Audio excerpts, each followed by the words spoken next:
Okay, so guys, before we get started with today's episode, let me give you a brief overview of what PathMonk is all about before we jumping into the show. PathMonk is the intelligent tool for website lead generation. With increasing online competition, more than 98% of all website visitors do not convert. So your ability to successfully show your value proposition and support visitors in their buying journey separates you from the competition.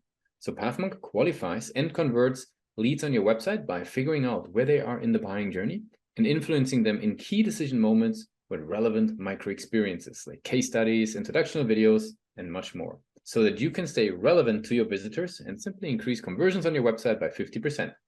It's simple. Add PathMonk to your website in seconds, let the artificial intelligence do all the work, and get about 50% more demos from your website without having to change the page. Check it out on PathMonk.com. In today's episode of the PathMonk Presents podcast, I got a very interesting guest here with me today. I'm with McAndrew. She's hailing over as the corporate marketing director at Kustomer. And I'm pretty sure many of you guys have heard about Kustomer already, so we're pleased to have them on the show. Basically, it's an AI-supported tool, figuring and looking at the world of customer data. So, and the website actually says it quite nicely, an AI-powered conversational CRM. So let's really deep dive into what Kustomer is all about and also how Mercedes is thinking about growth for the company. So welcome to the show. Thank you. It's great to be here today. Sure. So maybe give people like a brief overview, the ones that haven't been, in touch or haven't been using Kustomer. What is it all about? Yeah, so Kustomer, as you kind of highlighted there, we are we're actually the leading conversational CRM platform, and what we do is we help enable businesses to leverage the power of data and AI to do a couple different things. So one, we help them better connect with their consumers, giving them the context and data they need to really understand exactly who they're serving and who they're talking to. We help them scale their operations more efficiently. We've got AI-powered chatbots, workflows, and automations to help do that work for them and really help make those agents empowered to do the best work possible.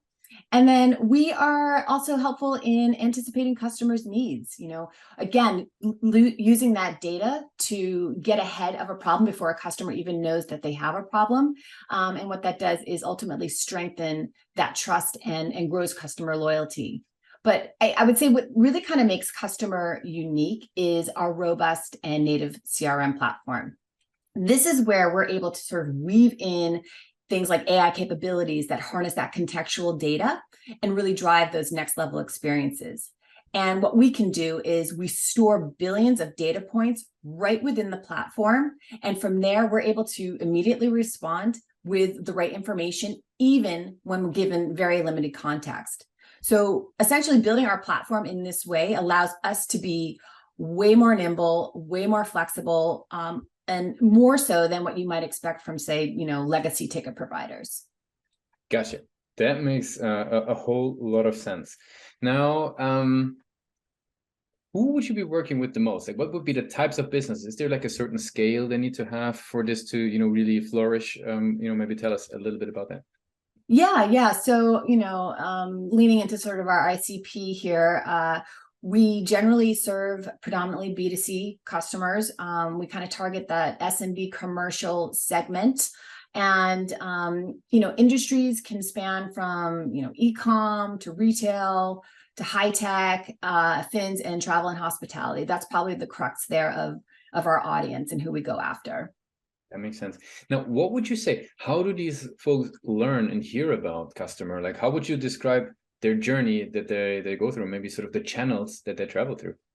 Yeah, I think the biggest channel of how people come to hear about Kustomer is really, direct to website. That traffic direct to the website is our top channel there. We, of course, see a lot of traffic through organic search and SEO. And then we've got sort of the traditional additional channels, including, paid search, social. We do email outbound. And then, sort of at the bottom are the referrals and display elements there. Gotcha. Very cool. What role does the website play in your eyes? Yeah, it's really important, I think, to have a very actionable and easy to digest website. Some of the things that I think about when we think about what makes, say, a great converting website is, well, there's a few things, right? One, clear is kind. I believe that in so many things in life, but I find that to be very true, especially when you're coming to a website.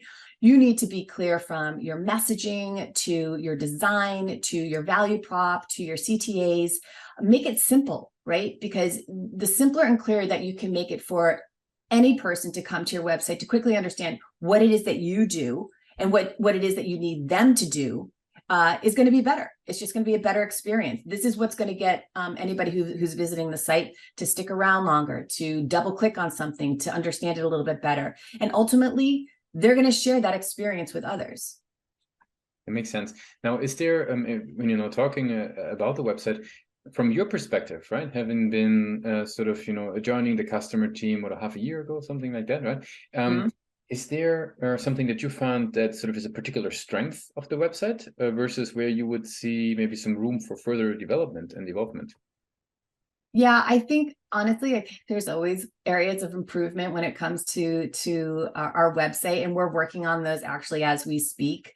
Again, going back to just making sure that we've got that clear messaging up there. We've got relevant and fresh design up there to engage our audience with.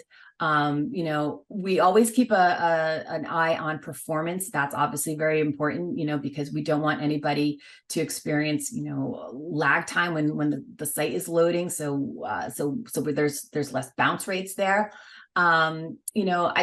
I think we can, make improvements, things such as like making forms to fill out a little bit easier, making landing pages resonate better with audience. I think those are things that can go a long way. If you have dedicated landing pages for visitors that come to your site and align with their goals, this is going to, again, keep them there a little bit longer. This is going to entice them a little bit more. And then if you're able to, tap into when you can feel like they're leaving, they might be exiting the site, you can throw up a very relevant pop-up form that gives them an offering or a discount to something, or a piece of content to download, so there's always many different ways that we can be improving the process. And I just, it's, to me, never good enough, but I think the website is doing a good job. We just continue to improve upon it.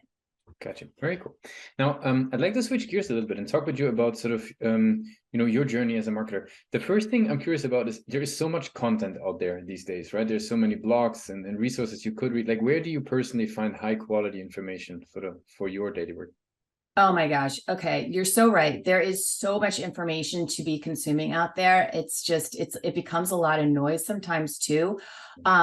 So what I like to do, is a couple different things. I do have, just like anybody else, people that I follow on social media, and I try to grab some, I can skim pretty quickly, but we'll grab, from some of the people that I really resonate with, some of the tidbits that they might offer. It's a very quick download, and sometimes that's all I have time for. So social media, following, certain people, and it's across, different industries. It's not just, it's not just tech, it's not just marketing, it's design, it's sports, it's music, it's fashion. There's so much to learn from many different leaders across the board that I love to be able to grab snippets when I can, in that regard. I also think it's really important to stay on top of trends. So I do like to stay close to what the analysts are saying. We're able to tap into a lot of their insights, and I do like to join from time to time some of their webinars to learn a little bit more.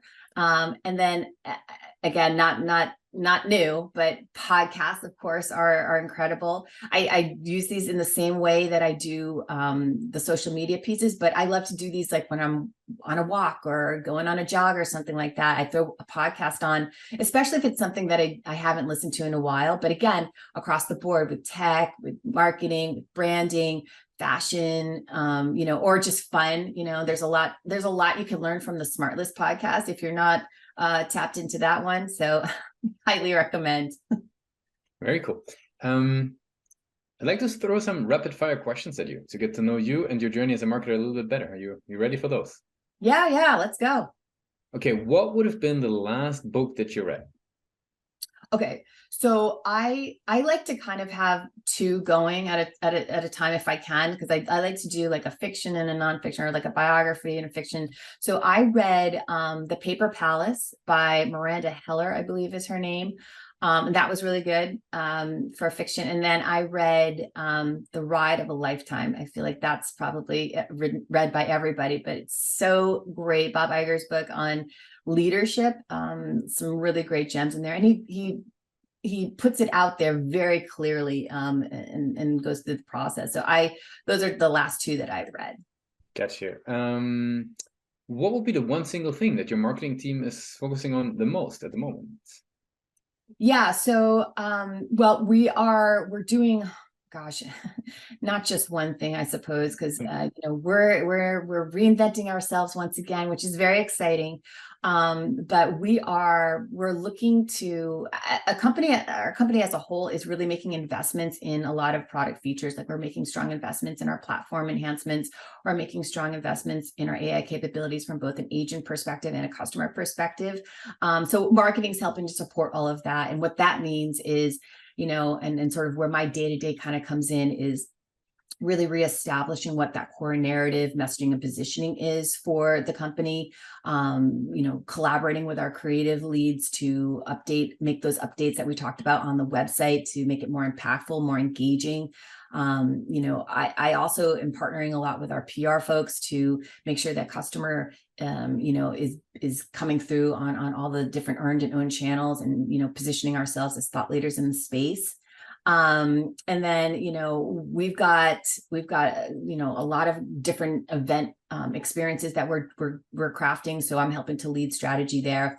And then I work very, very closely with our product folks, especially as it pertains to launches. As we talked about, we've got some new features that will be coming out. So we're working closely to guide the launch in terms of what that experience will come to life as. Gotcha. Very, very cool.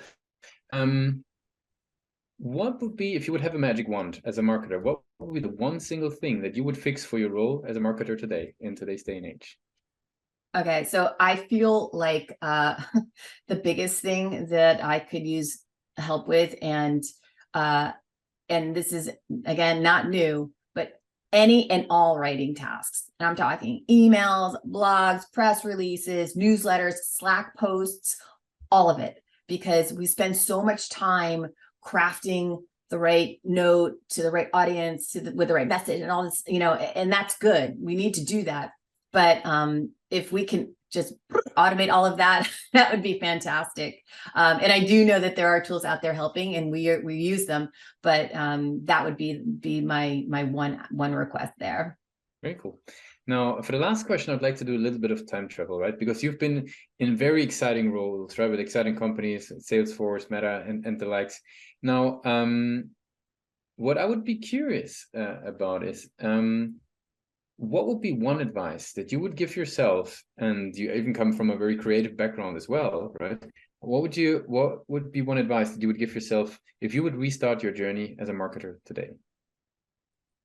Yeah, that is a great question. And I think the piece of advice that I would give, and I don't think it is limited to just marketing in general. I think it could be applied to so many different things in life, but I do think it resonates and holds true, is to really trust your gut.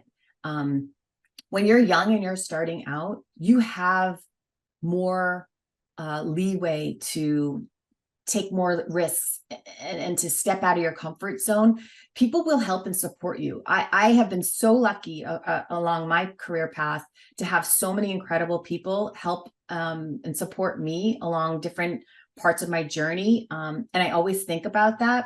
And I think, gosh, if I had been a little bit riskier, knowing that I had this great support, I would have done more, or I would have tried something different.